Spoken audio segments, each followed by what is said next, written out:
கிறிஸ்துவம் இன்றைய நற்செய்தி. உண்மையாய் காணப்படுகிறவர்கள் பாக்கியவான்கள். மத்தேயு சுவிசேஷம் 24 அதிகாரம் 45லேருந்து 51. ஏசு கிறிஸ்து என்ன சொல்றாங்கன்னா, ஒரு ஊழியக்காரன்ட்ட தன் வேலைக்காரங்களுக்கு ஒழுங்கா போஷணம் கூடன்னு ஒரு எஜமான் விட்டுட்டு போறாங்க.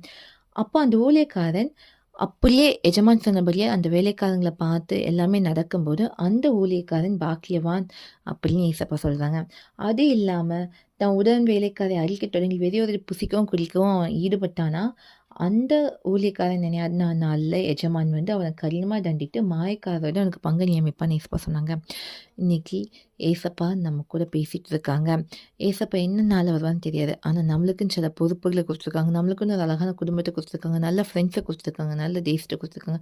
அப்ப நம்ம என்ன பண்ணணும்னா, அவங்களுக்காக ஜெபம் பண்ணி அவங்கள ஏசப்பா வழியில நடத்தணும். நம்மளும் ஏசப்பா வழியில நடக்கணும். அப்போ நம்ம உண்மையுள்ள ஊழியக்காரங்களா காணப்படுவோம். தேவனுக்கு மட்டுமே மகிமை உண்டாகட்டும்.